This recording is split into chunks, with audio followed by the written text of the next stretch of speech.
LFZ Consultoria, porque o agronegócio é o nosso negócio. Olá, seja bem-vindo a mais uma Quinta-feira com o Esgoda, no canal Agro LFZ Consultoria, um canal tanto no YouTube, tanto no Spotify, para você que gosta do agronegócio, que gosta de marketing, que gosta de vendas, onde nós entrevistamos sempre um ícone do mercado. E hoje estamos aqui com o meu mestre, né? Posso assim dizer, o meu mestre, meu primeiro professor, o Pedro Sasso, que na Ciba-Geigy foi a pessoa que me orientou. Vamos estar falando muito sobre isso aí.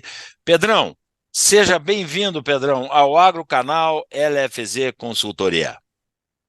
Olá, Esgoda, tudo bom, cara? Prazer estar falando contigo, satisfação muito grande aí participar do seu canal, que eu já acompanho, assisto algumas entrevistas, parabéns aí pela iniciativa, muito legal, e obrigado pelo convite, prazer muito grande aí estar falando contigo.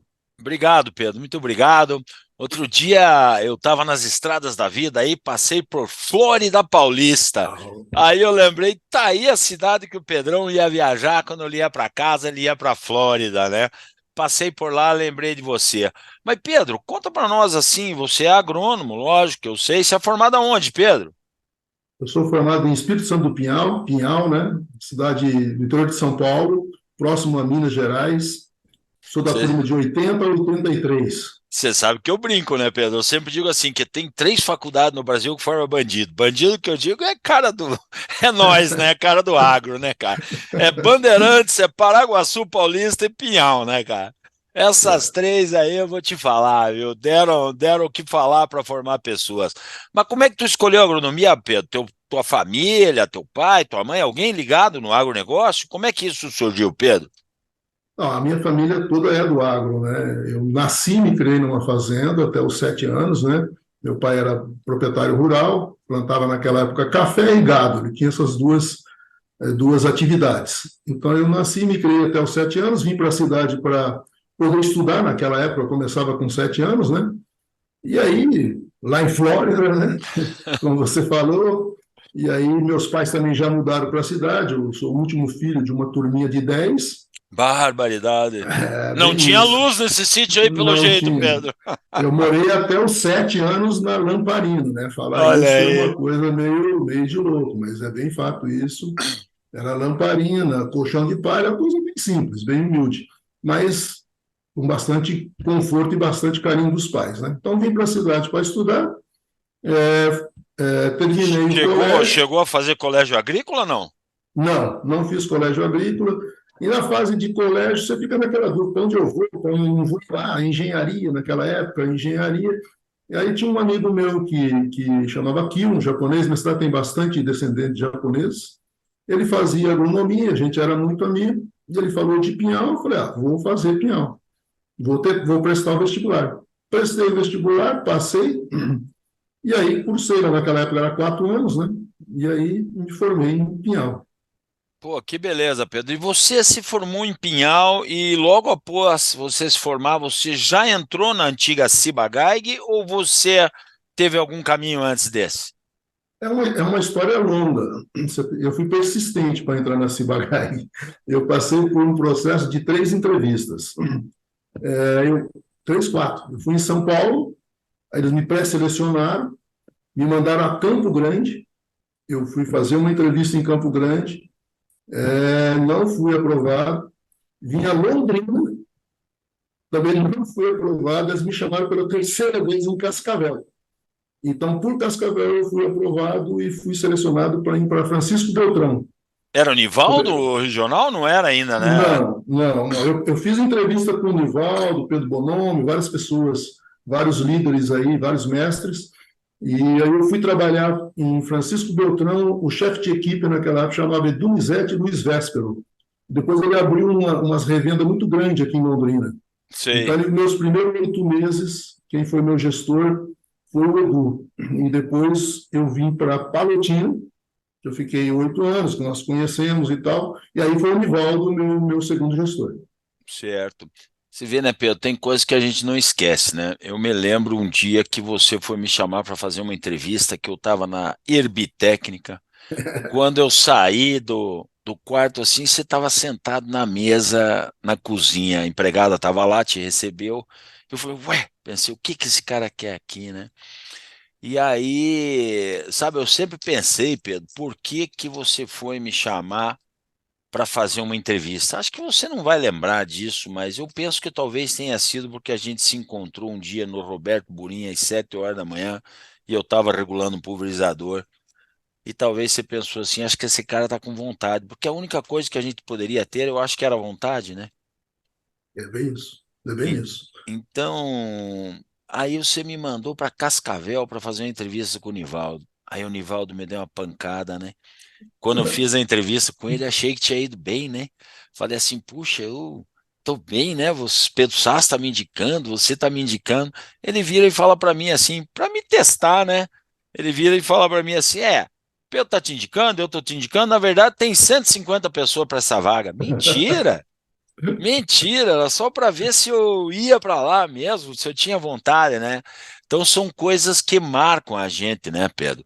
E você ficou 8 anos como RTV em Palotina. Pedro, assim, você que pô, se criou nesse mercado, você que me criou nesse mercado, e hoje você continua, né? Porém, nas MP, como é que você está enxergando hoje, Pedro, o consultor de campo hoje versus o consultor de campo da nossa época? Me dá uma tinta sobre isso aí. Isso mudou muito, né, Esgoda? Mudou muito. E eu penso assim, eu já vi várias entrevistas, às vezes, várias opiniões de alguns outros colegas, mas são tempos completamente diferentes, né? Quando nós estávamos lá, a gente era uma liderança e era forçado a ser uma liderança, e você pegava uma cultura Ciba-Geig, a gente era muito bom tecnicamente, era obrigado a ser bom tecnicamente. Se você não fosse bom tecnicamente, você estava praticamente fora. Se estudava muito, se cobrava muito. Além da gente conhecer os produtos da nossa companhia, você tinha que conhecer muito bem os competidores, né? E a gente se esforçava muito, muito para esse fim. E a gente é de uma geração que, quando você entrava, eu entrei, você também, alguns outros colegas, a companhia virava para você e falava assim: você está entrando aqui porque nós queremos que você se desenvolva, nós queremos construir a sua carreira, nós vamos te ajudar. E você criava um amor tão grande pela companhia que fazia parte do teu sobrenome, né? Você era o Pedro da Ciba, você era o Luiz Fernandes Goda da Ciba. E assim nós fomos criados. Existia um amor da empresa e um cuidado da empresa com você e um cuidado de você com a empresa. Existia um amor, né? Depois veio uma outra geração. Eu vou falar um pouquinho disso, depois eu vou na sua resposta. Depois veio uma outra geração que eu acompanhei, que era legal você trocar de emprego, né? Então, quanto mais empresa você trabalhava, parece que fazia melhor o seu currículo. Então, teve uma geração, eu achava até um pouco absurdo, mas eu respeitava e sempre respeitei. Então, você via uma pessoa que trocava de emprego, pulava para outro, e o currículo dele ficava enriquecido, né? E todo mundo, às vezes, elogiava. E depois veio uma terceira geração, nós estamos vivendo agora a terceira geração, e ele não está mais preocupado com a empresa, nem trocar de emprego, nem com nada. Ele está preocupado com ele, com o meu bem, com o meu bem-estar, com viagem, e depois a empresa. São três gerações completamente diferentes. Então, nós era uma geração que se dedicava, tinha amor na empresa. A segunda era uma geração que pensava nele e trocava de empresa. E a terceira não está mais preocupada com a empresa, ela está preocupada com o bem-estar. Só Você que acha tudo que isso, ele não tem mais sangue pela empresa? eu não acredito mais. As pessoas pensam muito hoje no meu bem-estar. Eu quero 6 horas em fazer academia, eu quero juntar dinheiro ou comprar uma viagem parcelada para ir para a Europa, eu quero pensar no meu social e depois é a empresa. Ora, Pedro, Isso tudo, uma hora a conta vem, né? Nós vivemos um momento é, construindo, depois tem uma segunda turma construindo, essa turma é uma terceira turma que querem aproveitar, né? Então, são gerações diferentes. E eu digo que tudo um pouco disso nós temos um pouco de culpa, que nós ou somos pais ou somos parentes dessas gerações. Lógico que a sociedade, o meio foi criando isso. Lá atrás, a gente tinha que estudar que nem um condenado em biblioteca, achar alguns manuais, você não tinha muita informação. Hoje, um moleque dá um Google, ele não sabe nem a capital de meia dúzia de estado, porque tudo ele dá um Google e tem lá informação grátis, então todo mundo dá Google hoje e vai virando a informação e se falta o lado um pouco mais do intelectual, né? Infelizmente. Sabe, Mas é novas Pedro, gerações. eu tenho na antiga Ciba-Geigy, cara, a minha empresa do coração. Né? Por quê? Porque foi onde eu aprendi muita coisa, onde me formei, que eu acredito ser uma empresa hoje, se não a melhor, está entre as três melhores que existem aí no nosso mercado agro.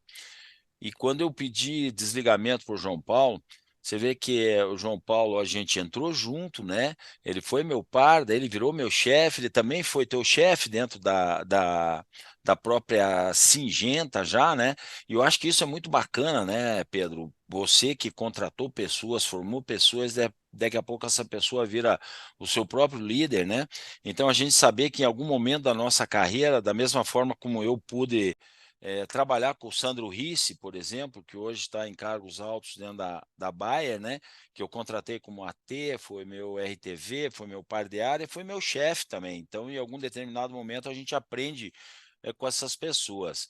Mas a gente tinha realmente o que você falou, que era sangue, porque eu me lembro literalmente que eu pedi demissão para o João Paulo sentado no banco da praça em Toledo, chorando que nem criança, Pedro. De escorrer lágrima porque Claro. eu estava indo embora da Ciba. Então, isso, porra, isso é emoção, é sangue. E é coisa que eu acho que o cara não tem mesmo mais hoje, a grande maioria deles, né? Salvo as exceções aí, né? Esse sangue se perdeu, né? Agora, você entrou num ponto muito crucial aí, Pedro. Você falou no estudar, né? Pô, nós fazíamos, Pedro, que você fazia com a gente, não sei se isso era uma iniciativa sua ou era uma iniciativa da Ciba, a gente fazia em toda reunião a maratona técnica. Você Maratona falava técnica. para mim, Esgoda, na próxima semana você traga uma apresentação, você vai falar sobre herbicidas de milho. E todo mundo estudava herbicida de milho e tinha depois um fazendo pergunta para o outro, você sorteando quem fazia pergunta para quem e tal, e a gente estudando, ao ponto de você perguntar, né, o João Paulo, o Burinho, as pessoas perguntar, Esgoda, quantos ppm tem a atrazina, cara? Querendo saber solubilidade de atrazina. Pedro, hoje Exatamente. eu pergunto nos treinamentos se o cara sabe se a atrazina é um inibidor de fotossíntese ou inibidor de germinação, ou ambos, é Infelizmente. 20% que sabe. Ou seja, o cara deixou de estudar, né? E isso, além desse ponto que você falou que é o sangue, eu acho que isso é fundamental. Como você está enxergando isso? Será que isso é só uma percepção minha? O cara deixou de estudar mesmo? É um pouco de tudo isso, Buda. Eu acho que sim, porque, de novo, são nova geração. Mas eu acho que as companhias têm muito culpa nisso, as organizações. Eu trabalhei na mesma empresa, mas eu posso falar para você que eu passei por umas 4 a 5 empresas, dentro do meu período de 34 anos que eu fiquei na organização. Por quê? A CIBA era uma extremamente exigente o lado técnico. Você tinha que fazer as 6, 7 visitas dias, conhecer o agricultor, conhecer a cooperativa, a revenda, assim, com a palma da tua mão. Você tinha que saber o nome do administrador, o nome do filho do fazendeiro. Você tinha que conhecer tudo do mundo agrícola. E você, de vez em quando, em uma reunião. Então, nós tínhamos que ser o quê na CIBA? Bom tecnicamente e bom vendedor. Ponto. Quando nós se juntamos com o Novartis, que foi CIBA com Sandoz, virou uma empresa de marketing. Eu nem ouvia falar de marketing na CIBA, né? Era muito raro. E a Novartis era uma empresa muito voltada ao marketing. Você via lá e fala assim, nossa, foi aquela época de campanhas maravilhosas, mensagens maravilhosas. Então, foi uma nova aprendizagem. Eu nunca esqueço, não vou citar nome aqui, mas um líder chegou para mim E eu fiquei chocado, assim, assustado. Ele disse, não, essas fichas que tem aí, essa caixinha, pode jogar fora. Eu falei, nossa, né? Porque agora quem vai dar orientação é o marketing. O marketing que vai fazer as campanhas, que vai isso, e nós vamos inverter. Ao invés de a gente ir para o campo, é o distribuidor que vai para o campo. Eu fiquei chocado quando eu vi isso, mas foi um treinamento. Então, foi uma nova onda que foi Novartis. Depois veio a Syngenta, que juntou com a AstraZeneca, né? Que veio uma empresa voltada para o financeiro. Eu nunca tive trabalhando numa empresa que cuidou tanto da parte financeira como quando eu vim para a Syngenta, que veio uma outra cultura, uma fusão. Então, já passei pela terceira empresa trabalhando, você vê, na mesma organização. Terceira maneira que a gente começou a cuidar de DSO, de quanto sobrava, de última linha. A gente nunca tinha ouvido falar disso. Era uma empresa de marketing, uma primeira empresa técnica, depois marketing, uma empresa financeira. E a última que eu passei, que eu posso falar que foi a mais difícil para mim, da fusão, olha que loucura. Fusões com empresas diferentes, né? Fundimos com Sandoz, fundimos com AstraZeneca, com culturas diferentes e deu certo. Quando eu juntei com semente, foi a pior fusão que eu passei na minha vida. Eu acho que esses cabelos brancos aqui, 60% foi por causa da fusão com semente.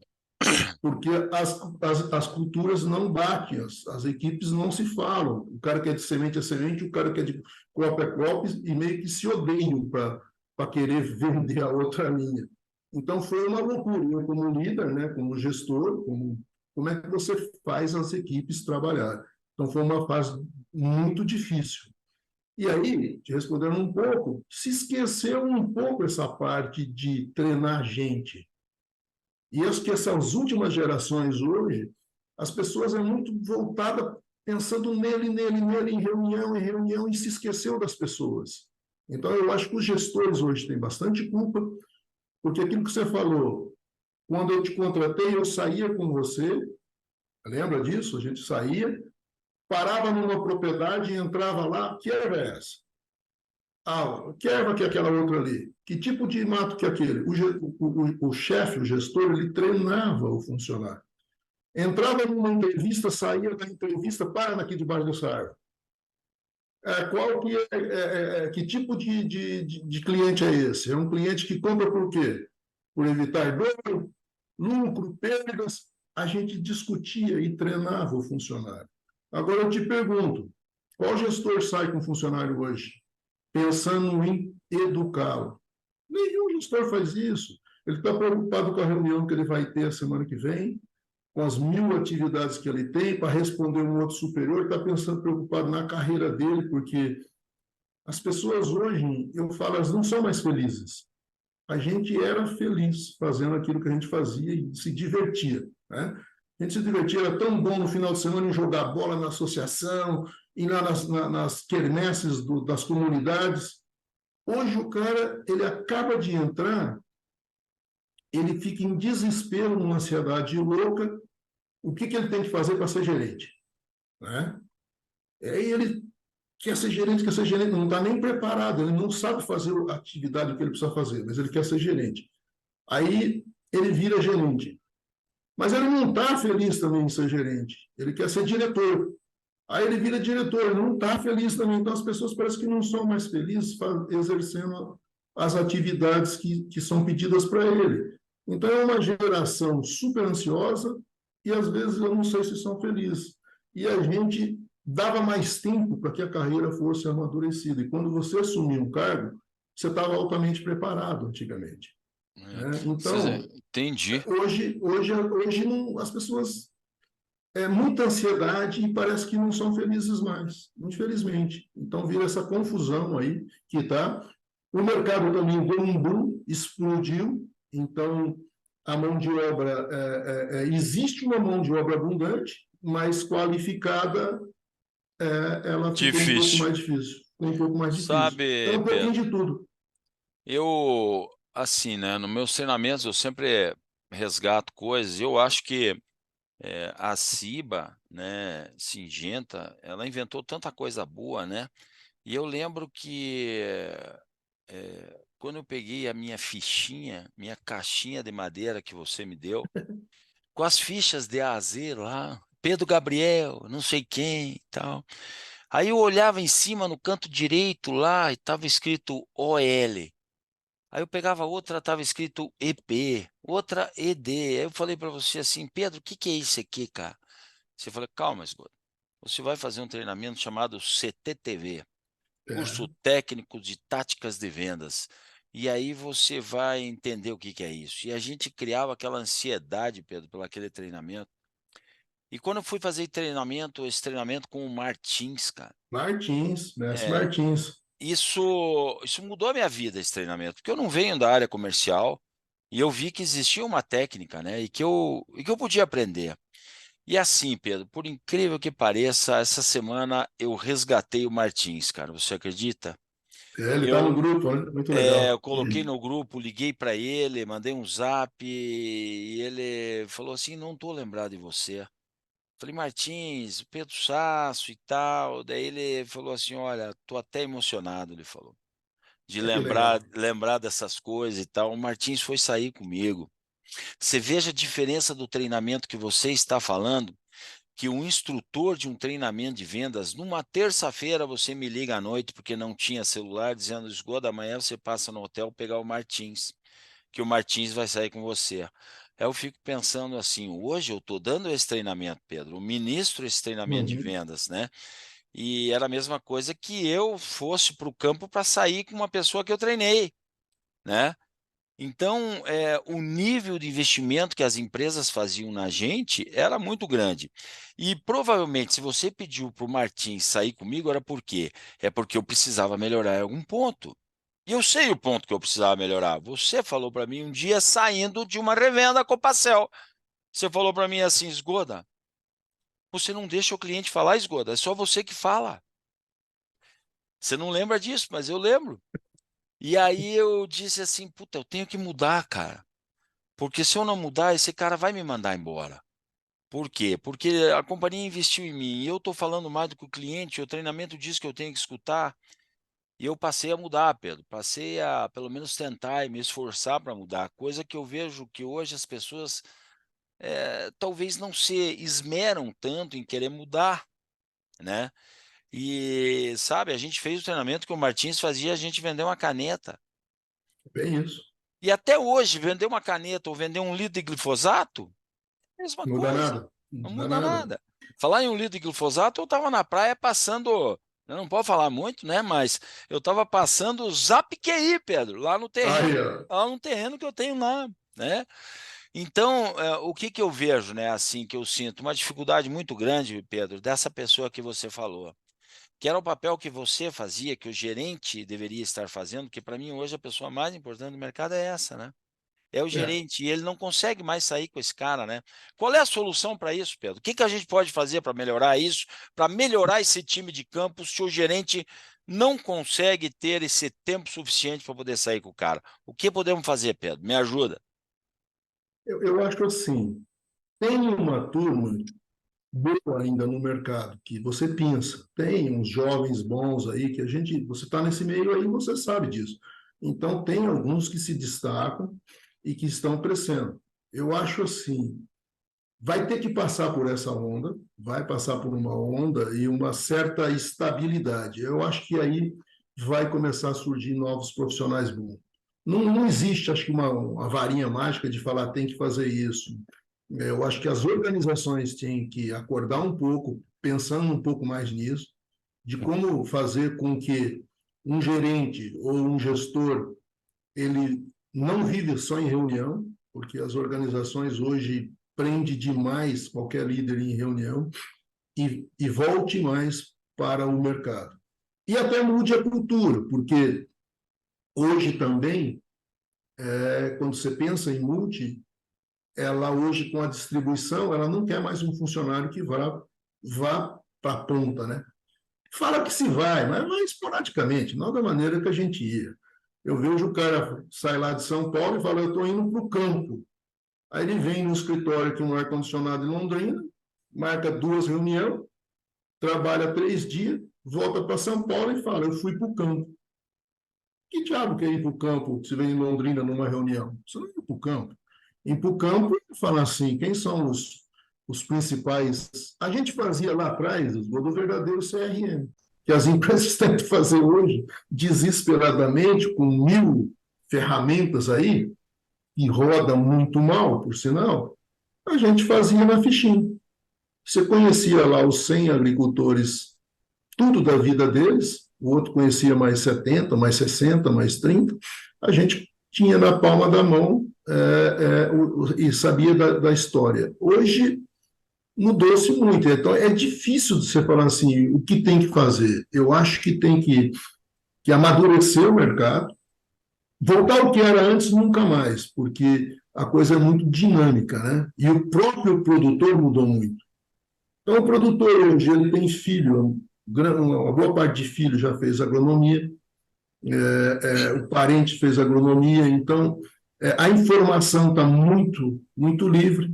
Então, eu acredito que vai ter que evoluir, mas de uma maneira diferente. O que se fazia lá atrás, eu acho que não volta nunca mais. Eu não Pedro, acredito.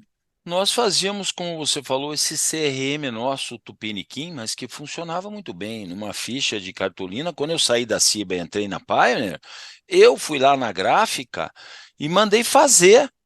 E na época você falou para mim assim, não, Esgoto, você quer copiar as fichas da Ciba, você pode copiar. Eu dei para Denise, minha esposa, copiar na mão, né? E eu tenho uma ficha que eu apresento nos meus treinamentos até hoje, Pedro, na Pioneer, o Celito Zago, que você tão bem conheceu. Eu digo, olha aqui Claro, como é que era o nosso CRM. Estava escrito lá, para você chegar no Celito Zago, Michel Eisenberg passa a segunda, vira à direita e tal. Hoje o cara tem uma coordenada de GPS que é isso mudou. aí.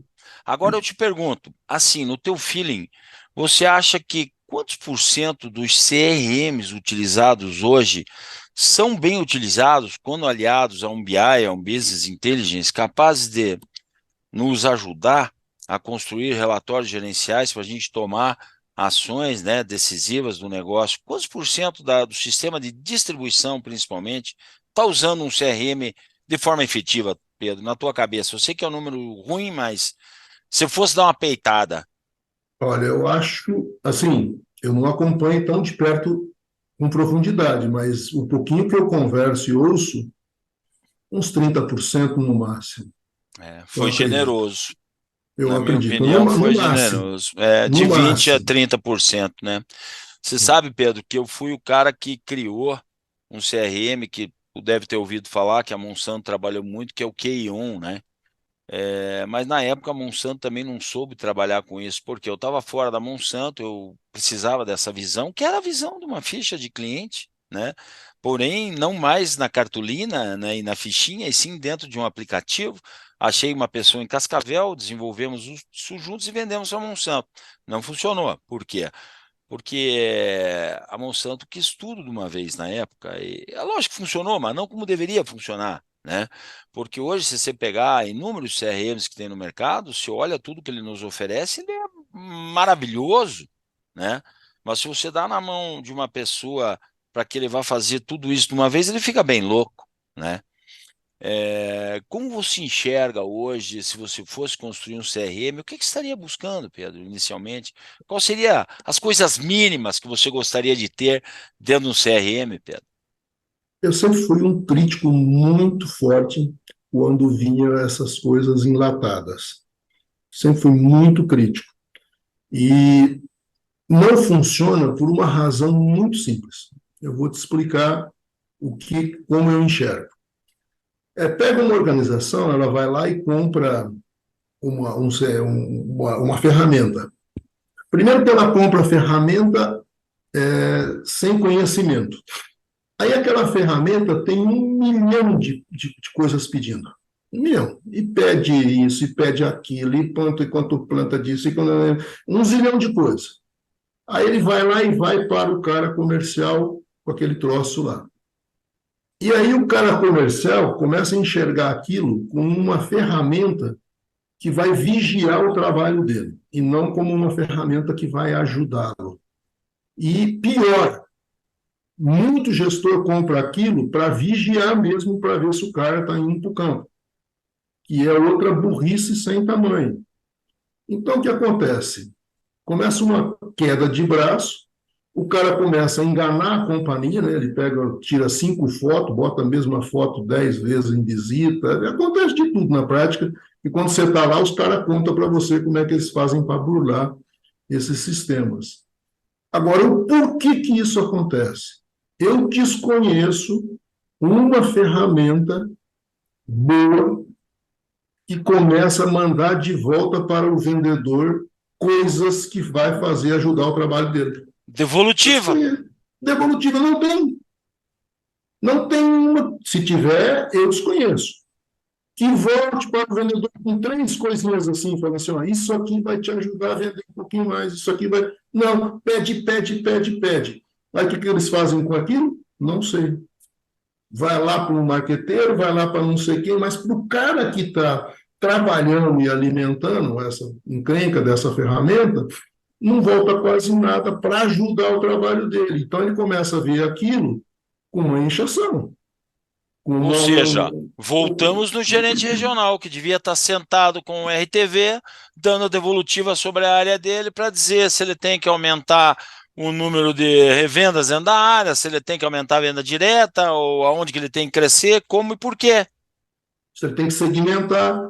Nesse segmento A, quando ele trabalha, naquele segmento B, quando não se faz isso. Não volta a informação. Então, se pede, pede, pede, cai na mão de um marqueteiro. Esse marqueteiro usa lá na campanha dele, no plano dele, que ele vai fazer, pode ajudar, mas não volta para aquele cidadão que está alimentando como aquele trabalho que ele fez vai ajudar ele a ir para frente. Para mim, esse é o principal ponto que ainda não deu certo. A hora que tiver, se voltar 3, 4 informações que melhore o trabalho desse cara, que facilite a vida dele, que ele não veja aquilo como uma cobrança, aí sim as equipes vão começar a trabalhar um pouco mais. Eu, Pedro, eu enxergo dessa maneira. eu acho que é o fator primordial, viu, Pedro? E não precisa muita coisa, né? Se a gente Não? conseguir enxergar a cobertura diária que a pessoa tem, para ver se ele tem uma boa cobertura diária, o acesso dele, né? E para ver qual é a participação que ele tem do acesso onde ele ir, você já faz um monte de coisa, né? Então a gente não precisa inventar a roda. Eu acho que, na verdade, você tocou num ponto crucial, né? Que é o fator que basicamente os CRM estão servindo para as empresas de marketing se preparar para reuniões em função daquilo que está acontecendo, Mas né? esquece o cidadão lá da ponta, como beneficia ele. Às E vezes ele, ele está até ajudando, mas falta a comunicação. A e ele perde a comunicação, vontade de preencher aquilo, né? Em seu uso próprio, né? ele enxerga aquilo como uma cobrança, como uma ferramenta que vai vigiar ele, como uma ferramenta que não ajuda em nada. Por que você vai preencher?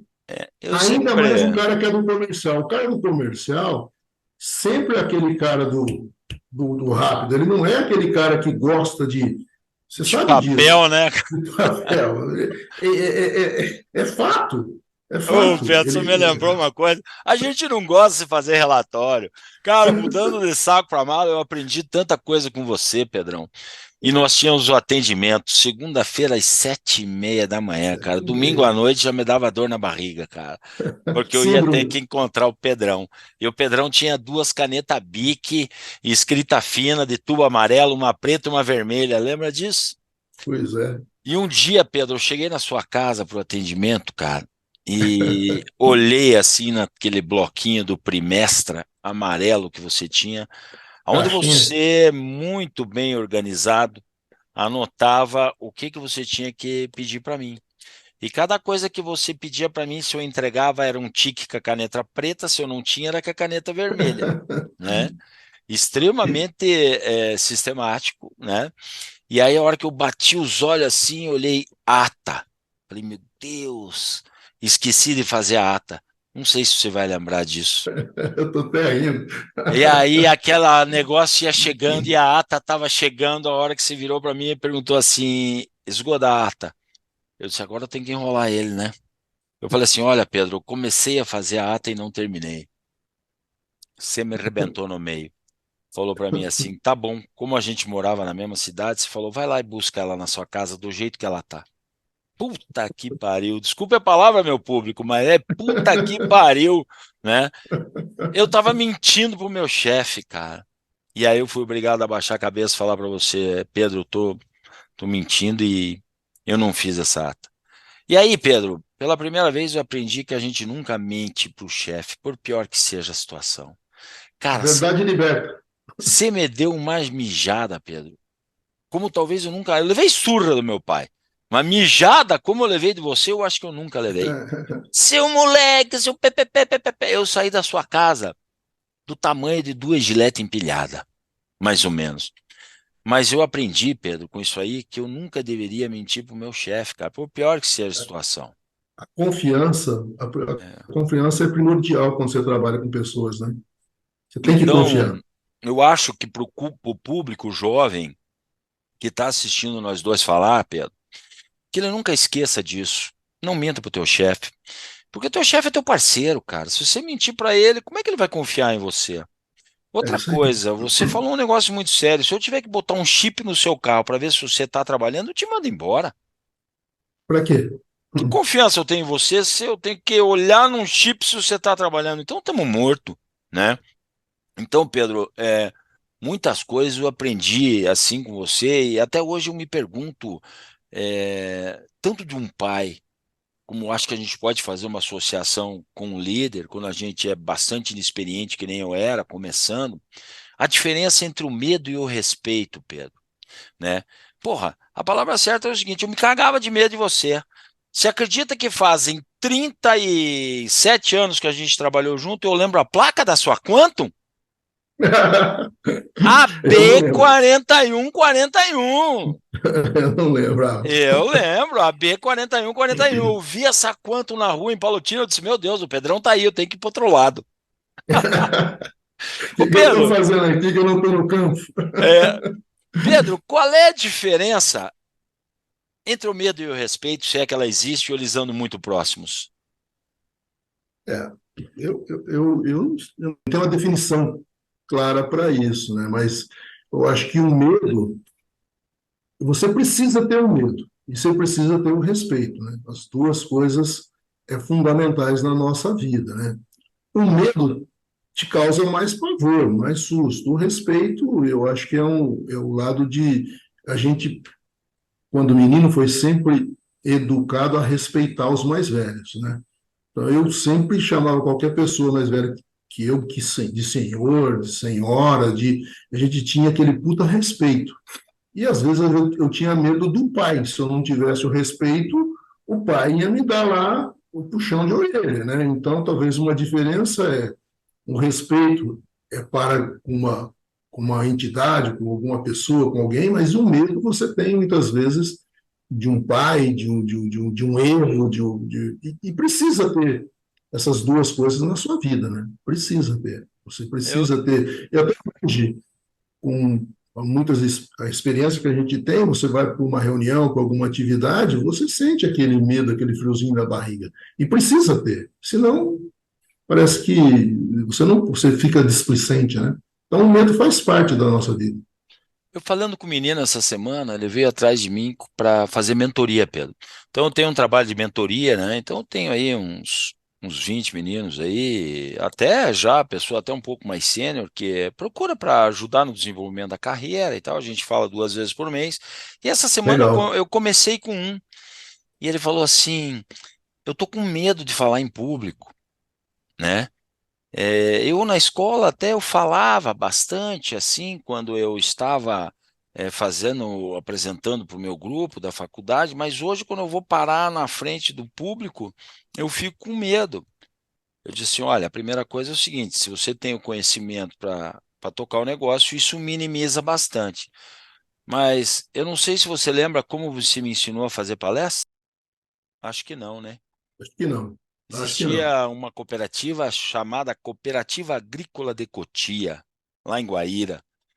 E você, Pedro, foi fazer umas palestras comigo, fez umas 3, 4. Chegou um dia, tinha uma palestra na Cotia de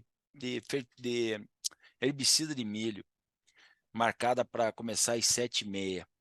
E aquela palestra era padrão a gente comprar lá 20, 23 quilos de carne, pão e tal, convidava 30, 35 agricultores, era um padrão bom. E aí deu 7 horas, nada do Pedrão chegar de Palotina. Deu 7h30, nada do Pedrão chegar. Eu já comecei a suar frio. Falei, o que aconteceu com o Pedro? Quem é que vai fazer a palestra? Quando deu 8 horas, Pedro, o gerente lá virou para mim e falou assim, bichão, tá todo mundo aí, temos que começar. Falei, agora vai. Agora não tem jeito, vamos embora e tem que ser. E Eu não nós, lembrava disso. e nós não tinha celular, Pedro. 7 e pouco da manhã no outro dia você me liga. Esgoda, bom dia, bom dia. Como é que foi a palestra? Pedrão, pelo amor de Deus, onde é que você estava? Você falou para mim, agora você aprendeu a fazer palestra, Esgoda? Falei, agora Eu não aprendi, lembrava Pedro. disso. Agora aprendi, Pedro, agora eu posso ir sozinho, né? Literalmente joguei você no fogo. Mas jogou Eu por não querer, lembrava disso. Pedro. Jogou por querer. Jogou porque estava na hora do passarinho bater asa, vai sozinho, né? É, E aí você fez uma pergunta para mim assim, e aí, Esgoda, quantos pedidos você tirou lá? Porque a nossa palestra não era para dar milho para bode. A nossa palestra, ela tinha objetivo. Se você não tirasse pedido na noite, no outro dia você tinha que sair para arrancar pedido voltava um por um visitando para discutir e tirar é, por, pedido. e fazer E negócio. eu acho que isso hoje também se perdeu ou não? Total, É total, é um pecado, né? total, total, total. Isso se perdeu totalmente. É quase que uma ofensa fazer isso, né? Uma coisa que era normal para nós. A gente, no dia mesmo, tentava negociar, e a gente tinha uma listinha lá. No dia seguinte, todas aquelas pessoas que você não falou, você ia um por um negociar, que era a nossa vida. Era super normal. Hoje em dia ninguém faz isso. Esquece. Eu sei que o tempo Hoje, mudou, né, Pedro? As coisas mudaram, mas, sabe, eu tive cenas assim que, como a gente era muito cobrado, não por você, pelo próprio sistema e pela própria CIBA, que a gente tinha que fazer o pedido, o tal do PT, né, que era o pedido transferido ao consumidor, o PTC. E os eu rushes de lembro, venda, né? Lembra dos rushes de venda? lembro. E aí a gente sentava, Pedro, os caras estavam jantando, eu sentei na frente de um agricultor, que eu não me lembro quem era, e aquele cara estava ruminando uma costela dura lá, uau, uau, uau, e eu, pá, com o pedido na frente dele, e aí, fulano, quantos litros vamos fazer? E o cara comendo, né? O cara vira para mim e fala assim, escuta, se eu tiver que pagar a janta, eu pago. Puta que vergonha, né? Mas, Pedro, eu acho que isso foi tão pequeno em contrapartida, quanto benefício que a gente teve. Eu vi dentro da Copagro de Toledo, que eu acho que já era o João Paulo que me liderava, né? Acho que sim. Eu vi, eu vi fila de gente para comprar tilt, fazendo fila para fazer o pedido na noite da palestra. Eu acho que não que você tenha que fazer isso, mas também não acho tão pejorativo hoje fazer uma palestra, lançar uma pré-campanha de alguma coisa, algum benefício para tirar pedido, não vejo tão difícil.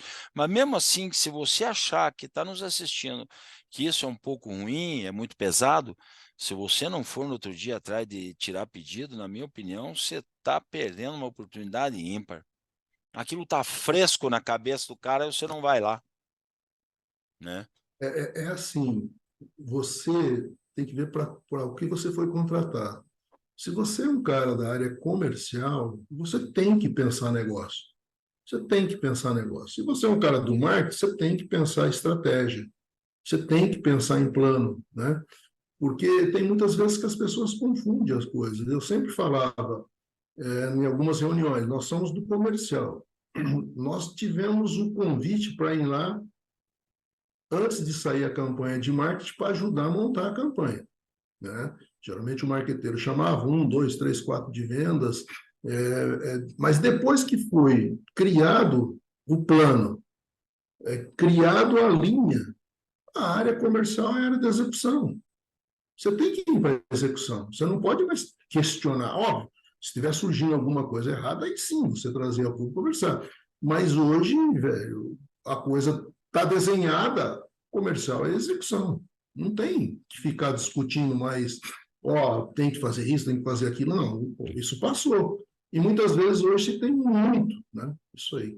Às vezes as pessoas participam da reunião, concorda, depois na hora que chega para implementar, começa a rediscutir, discutir, aí começa a retrabalho, né? Então, eu acho que não pode, você tem que ser muito claro aonde você trabalha. Se é comercial, o comercial ele tem que é a área, é a linha de frente à execução. Por isso que as empresas, até as premiações eram até diferenciadas. Você lembra disso? Davam umas conversas violentas, gente brava. Não, porque lá tem premiação maior ou menor. A gente era bem claro na conversa. Ó, é transferência para lá. Era uma coisa muito simples, né? E normal. E hoje se começa a discutir muito isso. Oh, pode, não pode, isso aqui não está certo. Muita conversa perdida. E eu acho que tem que ser mais prático, né? Hoje em Certo. dia, Pedro, às vezes se esquece um pouco isso. a gente está aí com 45 minutos de conversa, normalmente a gente fala 1 hora, eu tenho 2 assuntos importantes que eu gostaria de tratar com você, de ver sua opinião, né? Um deles, né, é pertinente à distribuição e outro que eu vou te perguntar agora, pertinente, né, à equipe de campo.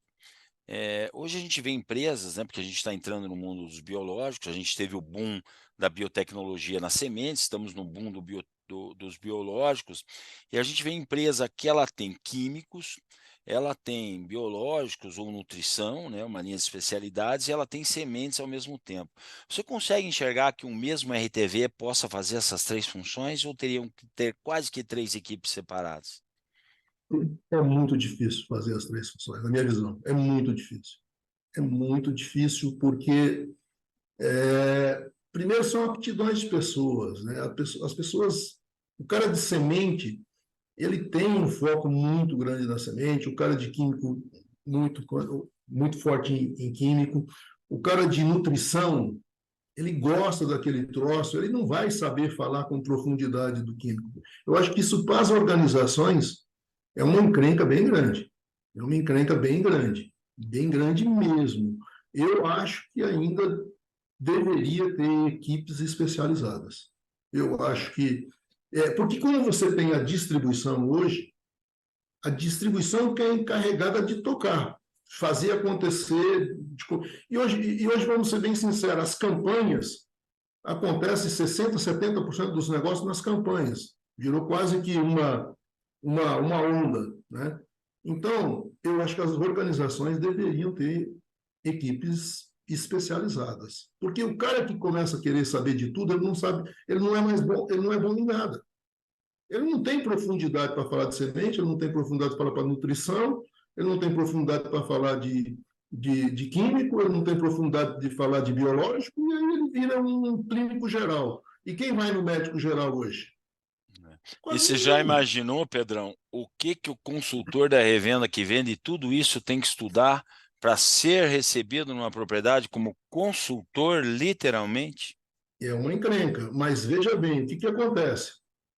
Ele pega uma semente, 3, 4 químico, 2, 3 nutrição e 2, 3 biológico. Então ele se especializa em 5 negocinhos, 6 negocinhos, maneira de dizer, né? Mas ele não tem a amplitude que você deveria ter. Se você Em cada um aprofundar deles, né? demais, ele vai saber aquilo ali, e bem, e está muito bom para Por esse isso que fim. eu acho que é só uns 20% do mercado, Pedro, talvez consiga chegar nessa amplitude segmentada, né, para poder ser realmente ou fazer a diferença, né? Então, deu para entender que isso não consegue se casar de uma forma só, que cada vez que você for mais individualizado nessa segmentação, você vai ter uma resposta melhor. E agora eu queria entrar num assunto bem polêmico, Pedro: distribuição. Então, a gente vê hoje o mercado separado, né, no fornecedor e venda direta, a gente vê no fornecedor com a distribuição, e na distribuição cooperativas, revendas, a gente veio com os grandes grupos aí de 6, 7, 8 anos aí, agora a gente vê a loja da fábrica atuando, vindo forte. Como é que você está enxergando isso aí, Pedro? Onde é que nós vamos? Você, há muitos anos atrás, falou para mim assim: Esgoda, um dia teremos só 5 empresas dominando o mercado. E nós já temos isso. 5 empresas hoje fazem 80% do mercado, ou nem 5, né? Como é que você está enxergando isso daqui para frente, Pedro? É assim, é a ânsia de achar que não está bom e eu quero mais, eu quero mais. E precisa ser assim, tá? Então, se criou algumas estratégias aí de ir para o mercado, que eu, eu tenho muitas restrições ao que aconteceu, porque uma coisa é quando você tem uma região que você está descoberto, você ir. Agora, você ir independente, desrespeitando o seu sistema de distribuição, eu não concordo com isso. Eu não concordo. Eu acho que os distribuidores são muito pacatos. Se eu tivesse uma distribuição e o meu fornecedor fizesse isso, eu cortava ele no outro dia. Eu tenho que saber mais do que o meu fornecedor da ponta. Então, Entendi. se você veio na minha área fazer isso, você não serve para mim. Você está me traindo. Para mim não serve. Essa é a minha visão. E quando estava lá na empresa, eu era contrário totalmente a abrir loja. Mas eu Ok. respeito, é o mercado, né?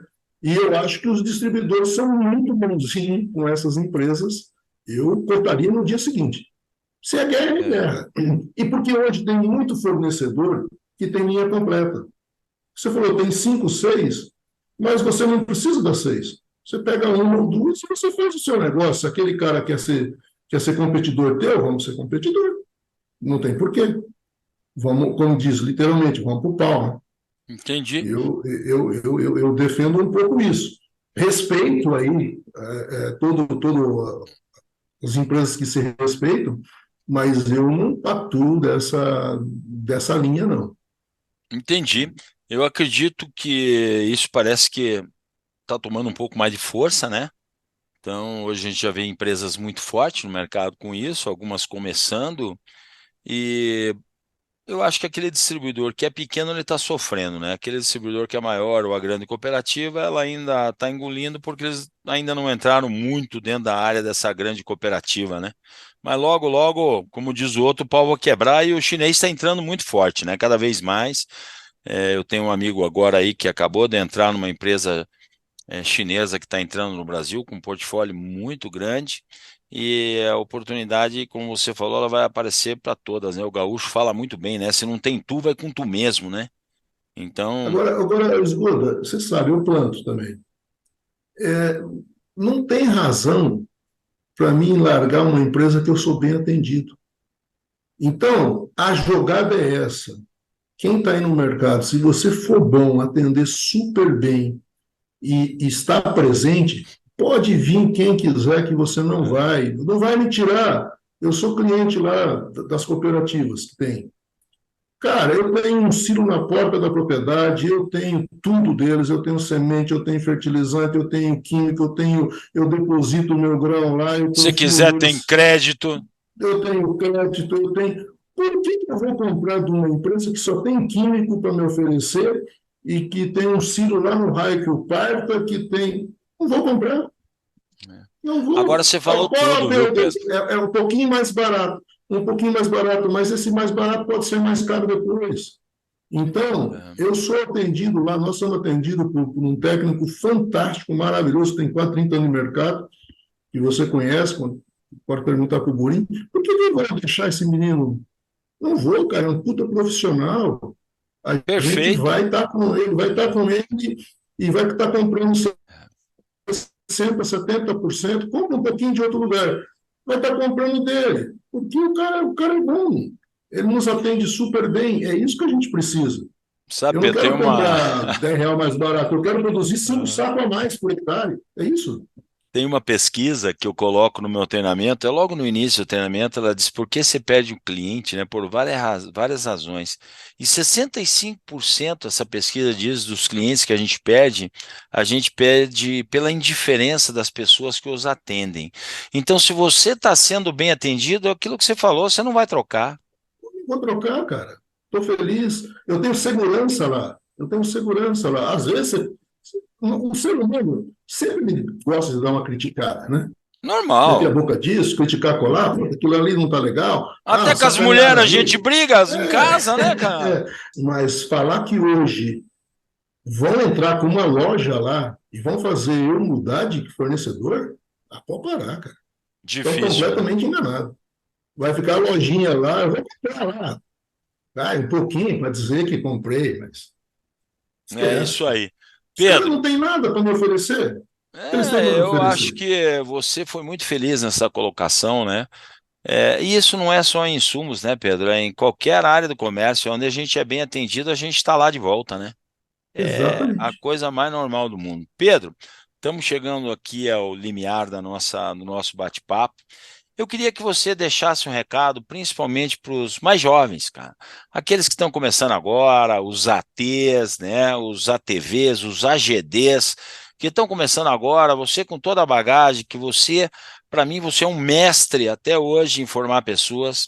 Tanto é que eu fui lá te levar uma caneta Montblanc de presente, porque é de coração, porque é realmente em agradecimento a você ter me formado profissionalmente, me formado como pessoa, como homem, né? Porque eu era um moleque, você me formou. Então, eu acho que eu gostaria que você deixasse um recado para essa meninada, Pedrão. Bom, primeiro, Esgoto, primeiro agradecer você, né? Porque a gente fala sempre assim, a gente era duro, mas a gente queria o bem das pessoas. Então, uma coisa que eu me orgulho na organização, 34 anos, eu dispensei muita pouca gente. Eu apertava com profundidade para o bem da pessoa e muitas vezes ele acabava até pedindo demissão, porque não me suportava, mas não chegava no ponto de eu demitir. Eu sempre, toda vez que eu perdi alguém, eu me sentia culpado também. Então, porque um bom líder, ele tem que estar pensando em formar gente e tentando entender gente. Então, quando eu tinha que dispensar alguém, eu falava, em algum lugar eu errei também como líder. Mas vamos voltando aí, uma mensagem ao jovem. Eu penso assim, você que está começando a sua carreira, cara, primeiro, a ansiedade mata. Então, diminua a ansiedade. Eu não vou falar pare com a ansiedade, que é impossível. O jovem hoje é muito ansioso. Mas diminua a ansiedade. Cara, procure ser feliz no que você está fazendo. Cara, as pessoas não são mais felizes, cara. Ele nunca está contente. Procura ser feliz no que você está fazendo. Procura conhecer com profundidade isso que você está fazendo, cara. Só vai fazer bem na sua carreira. Só vai fazer bem, porque quando você for com profundidade no que você está fazendo, você está preparado para assumir um novo desafio. Não é na ansiedade, o que eu tenho que fazer para ser gerente, o que eu tenho que fazer para ser gerente. Não, faça bem feito, faça bem feito, faça bem feito. Na hora que você menos espera, alguém vai bater na tua costa e falar, cara, vem cá, nós queremos que você assuma aquele cargo lá. Porque é assim que funciona, é assim que funciona. Então, dica, diminui a ansiedade, procure ser feliz no que você está fazendo. Procure ser feliz. E para o gestor novo, cara, pense no teu colaborador, ponha lá no raio da sua agenda pelo menos 50%, 30% do seu tempo, se dedique a sair com o teu funcionário. Mas sair, cara, conversa com o cara. Conversa, pergunta da família, pergunta dos filhos, pergunta dos pais, pergunta o que ele fez, o que ele faz. Cara, tenta entender o que o teu funcionário está fazendo. Porque muitas vezes o cara está lá desesperado com puta de um problema e você não conversa com ele. Então, você que está iniciando como um novo líder, pensa o seguinte, cara, o que eu tenho que fazer para ajudar também meu time? E bote na agenda. Se eu preciso discutir com gestores de cima, eu preciso de 30%, 40% do tempo para ajudar a treinar esses caras de baixo. Senão você não vai ser um bom gerente também, você não vai ser um bom líder. Você vai fazer carreira, é outra história. Você vai fazer carreira, pode até virar presidente de uma organização, mas vai faltar para você esse pedaço de ter lidado com gente, treinando gente. Que a gente fala até hoje com bastante orgulho, que é gostoso, e conhecer cliente. Como é bom você ir num cliente hoje, de 20 anos atrás, 30 anos atrás, o cara te recebe de braços abertos, por onde a gente passou, e você deve ter N casos disso, Esgoto. E como é bom. Aí agora eu pergunto para essa moçada aí, vai acontecer isso na vida deles daqui 20 anos na frente se ele não fizer isso? Provavelmente não. Cara, não vai nem Então, lembrar moça, dele. então, moçada, eu acho que dica simples: procure ser feliz onde você está e o resto vai acontecer. Baixar um pouquinho a ansiedade. Show de bola, Pedrão. Bom, eu estive hoje aqui, pessoal, com o Pedro Sasso, meu primeiro mestre aí, que nunca esqueci dele, dos ensinamentos. Então, queria te agradecer de coração, Pedro, pela essa entrevista fantástica que a gente teve hoje, essa conversa, não foi essa entrevista, com mais dicas ainda que você deixou para essa meninada, né? E que vocês que estão assistindo aqui, não deixe de dar o seu joinha aí no canal do YouTube, né? Entre no Spotify, Agrocanal LFZ Consultoria, e no Instagram, né, da LFZ Consultoria, você também pode ter acesso, né, a bastante informação. Muito obrigado, Pedro, por essa entrevista. Toda quinta-feira com Esgoda e até a próxima, pessoal. Obrigado, Pedrão. Fique com Deus. Obrigado, Esgoda. Grande abraço. Valeu.